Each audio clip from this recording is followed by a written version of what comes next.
दिक्कत के चलते डॉक्टर मनमोहन सिंह को एडमिट कराया गया था। हमारे साथ मौजूद हैं पप्पू यादव जी।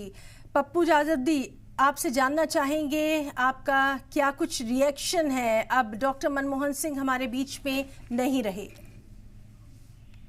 सिर्फ मेरे देश के लिए नहीं, पूरी दुनिया के लिए आज शोक का विषय है। हर उस व्यक्ति के लिए जो जीवन में हमेशा मुस्कुराना चाहता है, खुशियों से जीना चाहता है, अपने परिवार के बीच अर्थव्यवस्था के साथ तरक्की करना चाहता है।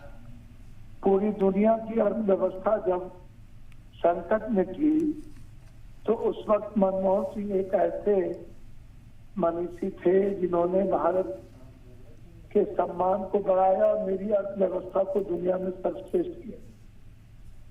और इतना ही नहीं, उन्होंने न्यूक्लियर के सवाल पे जिस संजीदगी के साथ, जिस ईमानदार प्रयास के साथ सत्तापक्ष विपक्ष सभी के साथ सहभागिता करके इस देश की एकता और देश को सर्वश्रेष्ठ बनाने में जो भूमिका उन्होंने निभाई वो सार्वभौमिक थी। उन्होंने हमेशा इस देश के हर धर्म, समाज, वर्ग, भाषा के विचारों को सम्मान दिया। कानून उनके लिए एक बहुत ही अहम संवेदनशील पहलू थे। उन्होंने कभी भी मर्यादाओं को नहीं लाना। बिल्कुल।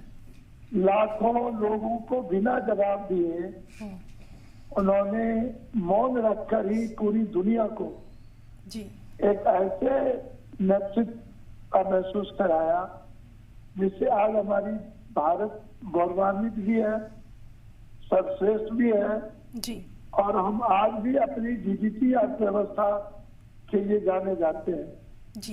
इसलिए उनका व्यक्तिगत क्षति है मेरे जीवन में, मेरे परिवार के जीवन में और आने वाले युवा पीढ़ियों के लिए। बिल्कुल। मनमोहन सिंह जैसे व्यक्तित्व को हमने जो खोया है वो कभी भरपाई नहीं हो सकती। बिल्कुल पप्पू यादव जी, आपने बिल्कुल सही कहा कि आज की युवा पीढ़ी उस दौर को शायद कभी समझ ही नहीं सकती जब देखा गया था 1991 का वो दौर, जब पूरी दुनिया में नौकरियां ख़त्म हो गई थी। लग रहा था कि बस अब यही खात्मा है। उस दौर में भी आपको याद होगा डॉक्टर मनमोहन सिंह की जो नीतियां थी उनके ज़रिए भारत शान से सिर उठाकर खड़ा रहा था और आज भी उनकी उसी पॉलिसीज़ को याद किया जाता है। निश्चित रूप से उन्होंने सभी तरह के मनरेगा की क्रांति को याद किया। बिल्कुल सर। उनके कोई भी कदम को यदि आप देखेंगे तो उनका कदम हमेशा मिडिल क्लास, गरीब, एजुकेशन, हेल्थ, हमारी महिलाएं, किसान, सभी चीजों को पारस्परिक उन्होंने ध्यान रखा। छोटे व्यापारी से लेकर के बड़े व्यापारियों तक का जो सम्मान था वो मनमोहन सिंह जी अपने कर्तव्यों के प्रति बहुत ही ईमानदार थे और एक गौरवशाली दायित्व का उन्होंने निर्वहन किया था। इसलिए उनसे हमें बहुत कुछ सीखने की जरूरत है।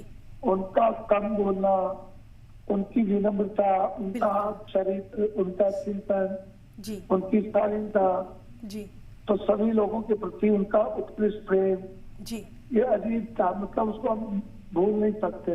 बिल्कुल।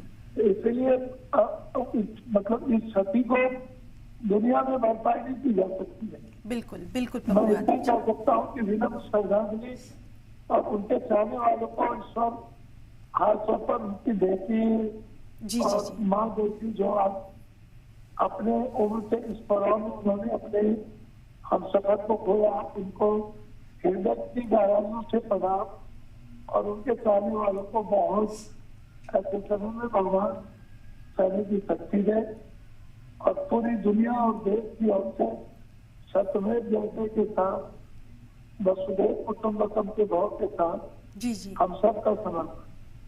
बिल्कुल बिल्कुल पप्पू यादव जी, हम ये भी ज़रूर चाहेंगे, चूँकि आपने उनके साथ पार्लियामेंट में भी कई बार उनका हंसता मुस्कुराता चेहरा, वो विनम्र चेहरा, जब वो हर बात का जवाब, तल्ख से तल्ख बात का जवाब भी अपनी एक बहुत ही मधुर मुस्कुराहट के साथ, बल्कि ये कहना चाहिए सिंपल मुस्कुराहट के साथ देते थे, वो शायद आज के तमाम जो सियासतदान हैं, पॉलिटिशियंस हैं, उनको सीखने की ज़रूरत है कि जितना पेड़ जो है, जितना उसके ऊपर फल उगता है, उतना ही वो झुक के मिलता है।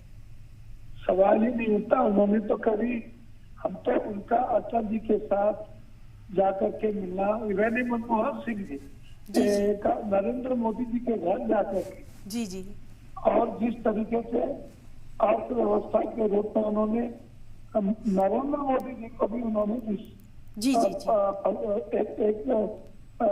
एक अच्छे अर्थशास्त्री नहीं, एक उत्कृष्ट नागरिक होने के नाते उन्होंने जिस विनम्रता के साथ, बिल्कुल बिल्कुल पप्पू यादव जी, बहुत बहुत शुक्रिया आपका अदा करना चाहेंगे बातचीत में।